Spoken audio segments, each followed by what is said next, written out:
गयूर नौजवान साथियों, मैं आप तमाम का दिल की गहराइयों से शुक्रिया अदा करता हूँ कि बहरेज की सरजमीन और मटेरा विधानसभा में जो मजलिस इत्तेहादुल मुस्लिमीन का एक तारीखी जलसे आम हो रहा है, इसको आपने तारीखी बना दिया।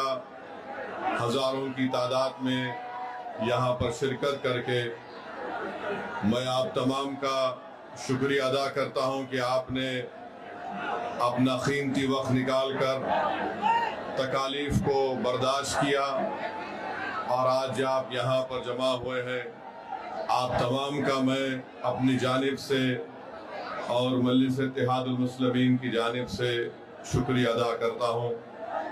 मंच पर बैठे हुए उत्तर प्रदेश के मजलिस इत्तेहादुल मुस्लिमीन के सदर मोहतरम जनाब शौकत अली साहब और उत्तर प्रदेश के तमाम जोन के जिम्मेदार, यहाँ के विधानसभा के इंचार्ज और तमाम मजलिस के अराकीन, मेरे अजीज दोस्तों और बुजुर्गों, मैं आपके सामने ये अर्ज करने के लिए आया हूँ कि जैसा कि आप जानते हैं कि आइंदा साल उत्तर प्रदेश में विधानसभा के चुनाव होने जा रहे हैं और मजलिस इत्तेहादुल मुस्लिमीन हमेशा ये कोशिश करती आई है कि जहां पर कमजोरों की एक सियासी ताकत को मजबूत किया जाए। मेरी आपसे गुजारिश ये है कि आप जानते ये हैं कि अगर आप संविधान को पढ़ेंगे तो संविधान के दफा 37 को अगर हम पढ़ेंगे और संविधान का जो पहला पन्ना है, पहला सफा है, उसको अगर आप पढ़ेंगे तो उसमें लफ्ज इस्तेमाल हुआ इंसाफ का, जस्टिस का। अगर आप संविधान की दफा 37 को पढ़ेंगे तो उसमें बात आई है सियासी इंसाफ की। इसी सियासी इंसाफ की लड़ाई असदुद्दीन ओवैसी और मजलिस इत्तेहादुल मुस्लिमीन लड़ रही है।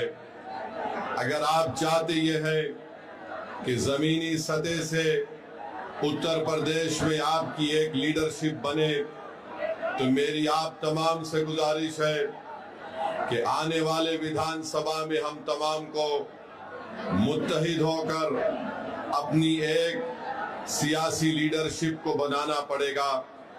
ये संविधान हमको इस बात की इजाजत देता है, वो संविधान जिसको बाबा साहिब अम्बेडकर ने बनाया, और बाबा साहिब अम्बेडकर ने संविधान के पहले पन्ने पर इंसाफ को लिखा। बाबा साहिब ने संविधान की आर्टिकल 37 में उसका जिक्र किया। यही लड़ाई आज शौकत अली की क़ियादत में उत्तर प्रदेश में मजलिस इत्तेहादुल मुस्लिमीन बरसों से लड़ती आ रही है। मेरे अजीज दोस्तों और बुजुर्गों, मैं आपको ये बताना जरूरी समझता हूँ कि अगर हम समाजी और माशी इंसाफ को हासिल करना चाहते हैं तो पहले सियासी इंसाफ होना चाहिए।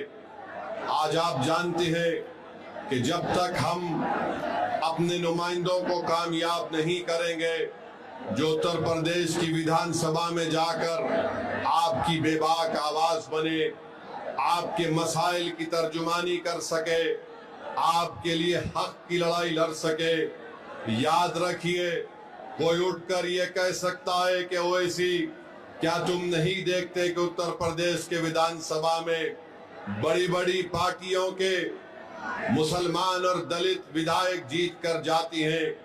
मेरे अजीज दोस्तों और बुजुर्गों, मुझे यहाँ पर मान्यवर कांशीराम याद आते हैं। जब कांशीराम साहब से भी ये सवाल किया गया था तो मान्यवर कांशीराम ने कहा था ये जीत के जरूर जाती हैं मगर ये चमचों का रोल अदा करते हैं। तो मैं आपसे अपील कर रहा हूं कि आप मुत्तहिदा तौर पर अपने वोट का सही इस्तेमाल अपनी एक सियासी लीडरशिप को मजबूत करने के लिए कीजिए।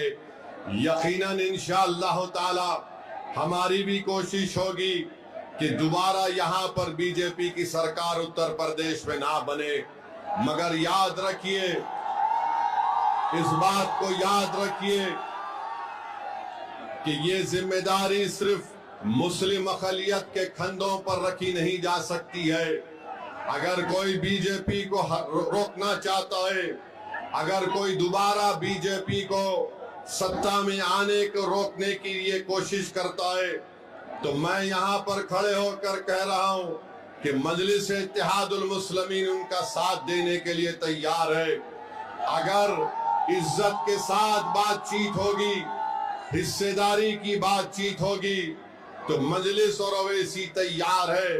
मगर अगर तुम बीजेपी को रोकने के नाम पर मुझसे और मटेरा की जनता से कहोगे कि तुमको दरी बिछाना पड़ेगा, अब दरी नहीं बिछाई जाएगी, अब हिस्सेदारी और बराबरी की लड़ाई होगी इंशाअल्लाह ताला।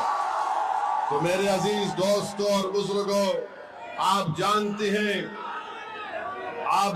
हैं कि बीजेपी की सरकार में चाहे उत्तर प्रदेश हो या जिस किसी भी भारत का स्टेट हो जहां पर बीजेपी की सरकार है, हम वहां पर देखते हैं कि बुलडोजर से किसका घर तोड़ा जाता है। हम जानते हैं कि किसके किस्मत में इनकाउंटर लिखी हुई है। हम जानते हैं कि किस समुदाय के नौजवानों की जवानी को जेल में डालकर बर्बाद कर दिया जा रहा है। हम जानते हैं कि अगर कोई नौजवान बच्चे कश्ती पर रोजा खोलते हैं तो उनको 40 दिन जेल में गुजारना पड़ता है। मेरे अजीज दोस्तों और बुजुर्गों, यही नाइंसाफी के खिलाफ मजलिस और ओवैसी लड़ती है। इसीलिए आज हम पर इल्जाम लगा दिया जाता है। अरे इल्जाम लगाने वालों, तुम जितना इल्जाम लगा सकते लगा लो, मगर हम अपनी लड़ाई से पीछे हटने वाले नहीं है। जब तक भारत का संविधान जिसको बाबा साहिब अम्बेडकर ने लिखा, उस संविधान में जो बाबा साहिब अम्बेडकर ने जिन बातों का जिक्र किया कि पॉलिटिकल जस्टिस को हासिल करना है, इंशाअल्लाह ताला सदुद्दीन ओवैसी की जिंदगी जब तक अल्लाह मुझे जिंदा रखेगा, हम इस लड़ाई को जारी रखेंगे। और मैं आपको बताना चाह रहा हूं कि यहाँ पर उत्तर प्रदेश में आप देखते हैं कि एनकाउंटर के नाम पर कई मासूम लोगों को तकलीफ दी जाती है। मीडिया ने रिपोर्ट किया कि 17,000 एनकाउंटर हुए। बताइए, संविधान रूल ऑफ लॉ की बात करता है, संविधान रूल बाय गन की बात नहीं करता। संविधान के बरखिलाफ अगर कोई काम करता है तो ये अनकॉन्स्टिट्यूशनल है। ये मैं नहीं बल्कि सुप्रीम कोर्ट के जज ने कहा कि उत्तर प्रदेश में समानता व्यवस्था है। इलाहाबाद हाई कोर्ट के जज जनाब विनोद साहब ने बात कही है। 19 मार्च को मंसूर अहमद को पकड़ लिया गया, पुलिस कस्टडी में रखकर जुल्म किया गया, NSA लगा दिया गया। इलाहाबाद हाई कोर्ट ने फैसला किया कि मंसूर अहमद को 2 लाख रुपए पुलिस के उस ओहदेदार को देना पड़ेगा।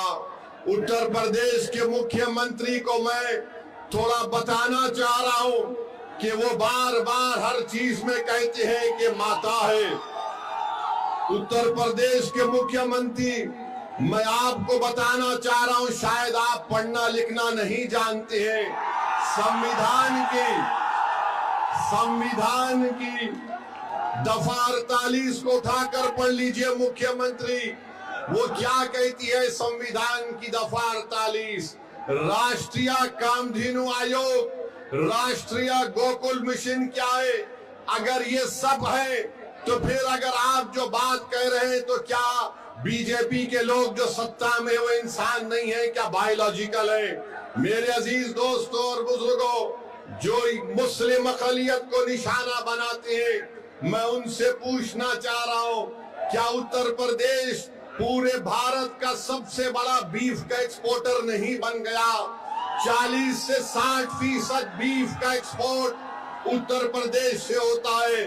और मुख्यमंत्री इस पर खामोश हो जाते हैं। मैं आपको बताते हुए तकलीफ महसूस करता हूं कि संभल में मुस्तफा कादरी मस्जिद को गवर्नमेंट की जमीन कहकर शहीद कर दिया गया और वहीं पर वाराणसी में असगैब शाहिद मस्जिद को शहीद कर दिया गया रेलवे लाइन कहकर।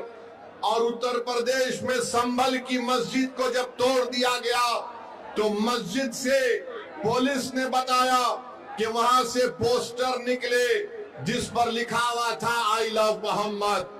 मैं बताना चाह रहा हूं कि दुनिया के जितने मुसलमान हैं उन तमाम का ईमान यह है कि हम मोहम्मद सल्लल्लाहु अलैहि वसल्लम से मोहब्बत करने वाले हैं।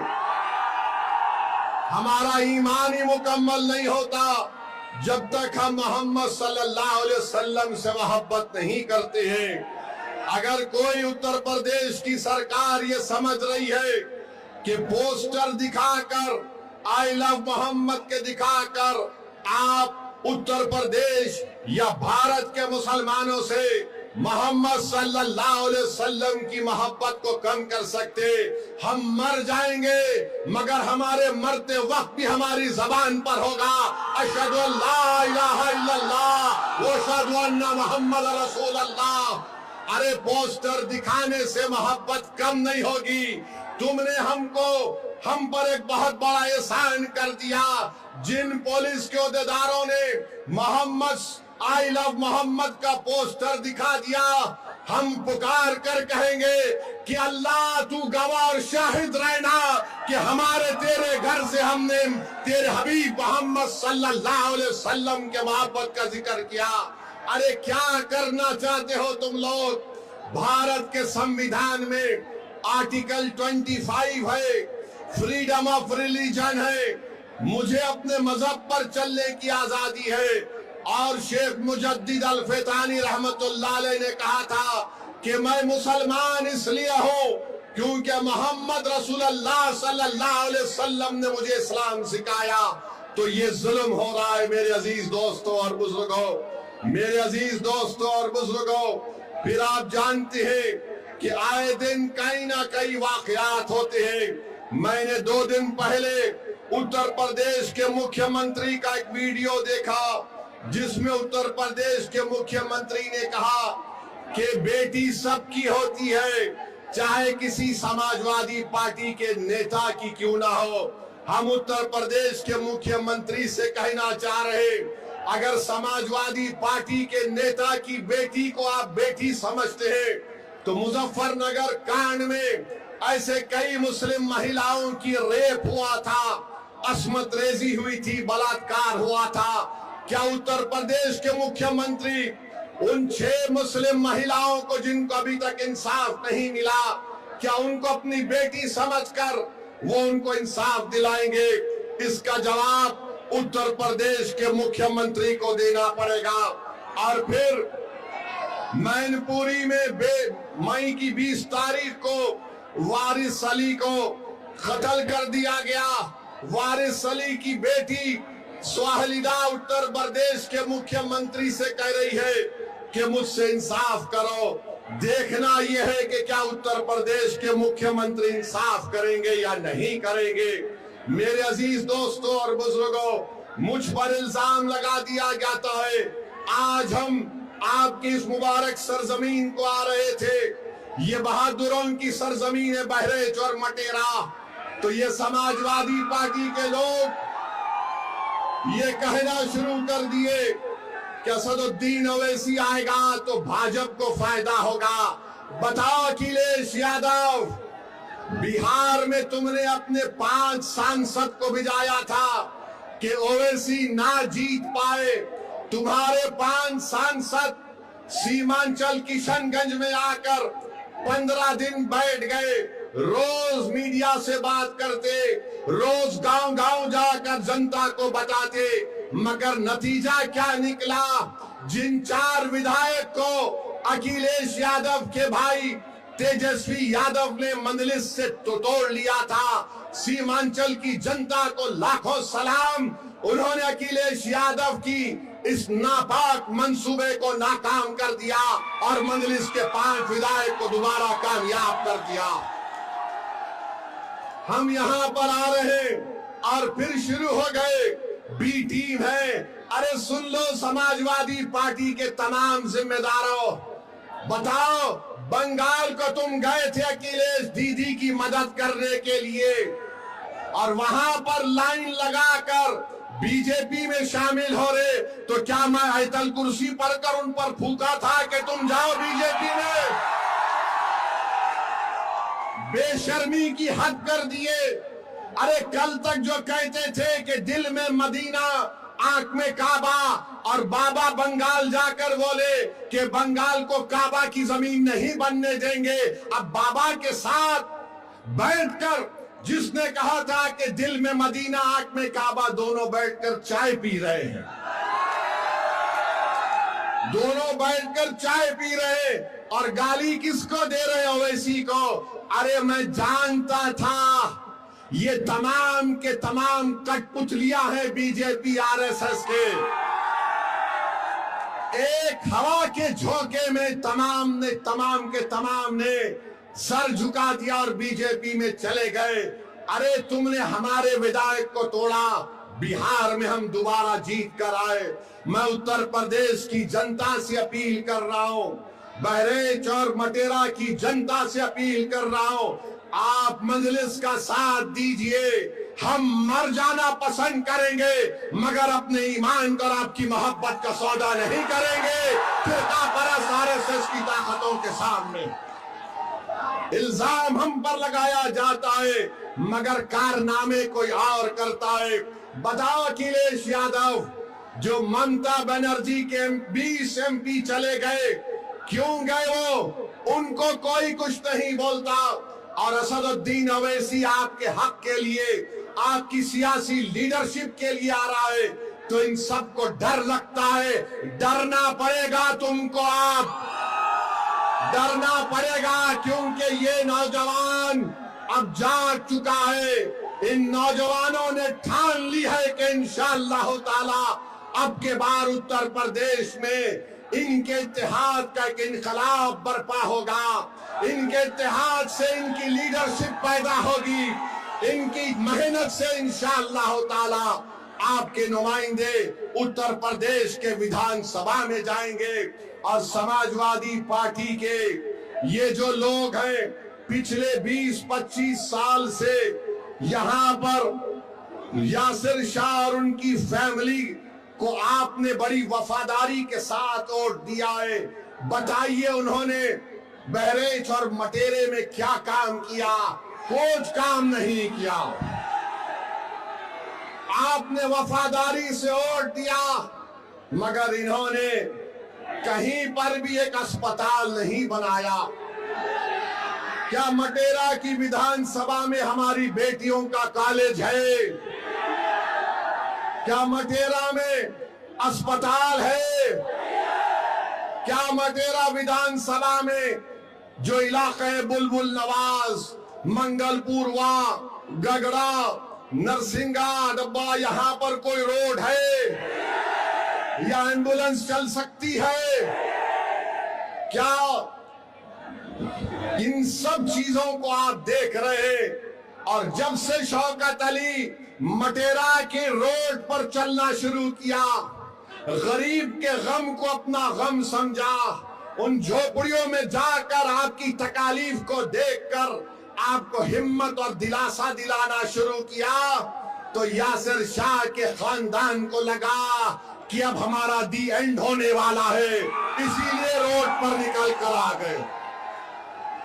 4 साल कहीं नहीं दिखे मगर जब ओवैसी की पार्टी का एक सिपाही आपके इत्तेहाद और आपके ताकत को दिखाने के लिए परचम लेकर आता है तो लखनऊ से अखिलेश कहता है अगर यहां से शौकत निकल जाएगा तो फिर हमारा तमाम किला मिस्मार हो जाएगा। तो मैं आपसे अपील कर रहा हूं कि 4 साल में यासिर शाह का परिवार नहीं दिखा मटेरे में। आज मजलिस आई तो गांव गांव जा रही हमारी बहन, गांव गांव को जा रही है। अरे अखिलेश यादव सुन लो, इंशाअल्लाह ताला सिर्फ मटेरा विधानसभा नहीं, उत्तर प्रदेश के बहुत सारी विधानसभा पर यही माहौल बनेगा जो आज हम यहां पर देख रहे हैं। तो मेरे अजीज दोस्तों और बुजुर्गों, मैं आप तमाम से एक बात की इजाजत लेकर इस बात का ऐलान करना चाहता हूं कि आने वाले विधानसभा में क्या मैं शौकत अली को यहां से आपका कैंडिडेट घोषित करूं? क्या आपकी इजाजत है कि मैं शौकत अली को भी कैंडिडेट बनाऊं? क्या मैं इजाजत है आपकी? आप पूरा साथ देंगे तो लगाओ मेरे साथ नारा, नारे तकबीर, नारे तकबीर। आप तमाम की इजाजत की बुनियाद पर मैं जनाब शौकत अली को मटेरा विधानसभा पे के लिए मजलिस का उम्मीदवार का ऐलान करता हूं। अल्लाह उनको कामयाब और कामरान करे, अल्लाह उनको कामयाब और कामरान करे। और आपकी आवाज बनकर शौकत जाएगा, जब आप पुकारेंगे खादिम के तौर पर आएगा। यासिर शाह में गुरूर और तकब्बुर है। यासिर शाह ये समझता है कि मालिक है, मालिक तुम हो, शौकत तुम्हारा खादिम रहेगा इंशाअल्लाह ताला। अब मालिक का दौर नहीं चलेगा, अब खादिम की खिदमत चलेगी इंशाअल्लाह ताला। तो मेरे अजीज दोस्तों और बुजुर्गों, अगर मैं भारत के प्रधानमंत्री को कुछ ना बोलूं तो बाबा भी नाराज हो जाएंगे, अखिलेश भी नाराज हो जाएंगे। मैं इन दोनों को नाराज नहीं करना चाहता हूं। हम भारत के प्रधानमंत्री कहते हैं कि भारत विश्व गुरु बन गया, तो हम उनसे पूछना चाहते हैं कि आज ईरान और ओमान के दरमियान में समंदर पर हमारे कश्ती पर भारत के नागरिक पर जालिम डोनाल्ड ट्रंप ने मिसाइल दागकर हमारे 3 भारतीयों को जान से उनकी जान ले ली, उनको मार दिया। भारत के प्रधानमंत्री, आपकी जबान पर डोनाल्ड ट्रंप का नाम क्यों नहीं आता बताओ? 3 भारत के नागरिक मारे गए और हम डोनाल्ड ट्रंप ने जो हरकत की, मिसाइल मारकर हमारे 3 भारत के नागरिक को मार दिया, उसके नरेंद्र मोदी उसकी मजम्मत नहीं करते हैं। अरे एनकाउंटर करो, मारो मुल्ला को, दाढ़ी पकड़कर मारते हैं, घर में घुसते हैं, मदरसों को तोड़ते हैं। अरे तुम कैसे बहादुर हो, तुम तो बुज़दिल हो, बुज़दिल हो। 3 भारत के नागरिक मारे गए और 133 करोड़ जनता का प्रधानमंत्री उसका कंडेम तक नहीं कर सकता।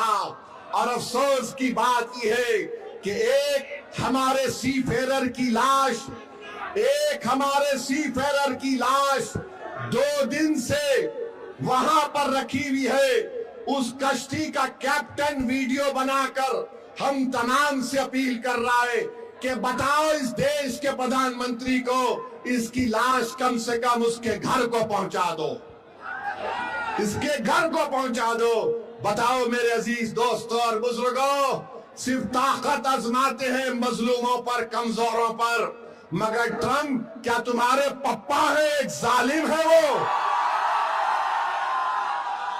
ट्रंप पर कुछ नहीं बोला जाता।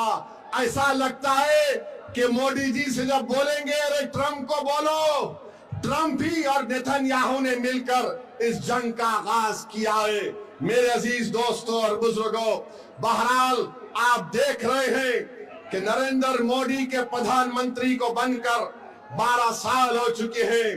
कीमती आसमानों को छू रही है, गरीबों के गैस के सिलेंडर कम कर दिए गए, आज हम कर्जों में डूब रहे हैं। बहरहाल मेरे अजीज दोस्तों और बुजुर्गों, मैं यही चंद बातें आपके पास रखने के लिए आया हूं और इंशाअल्लाह ताला आता रहूंगा। यहां से आपकी इजाजत पर, आपकी मंजूरी पर हमने शौकत अली को अपना कैंडिडेट का ऐलान किया और मैं आपसे वादा कर रहा हूं कि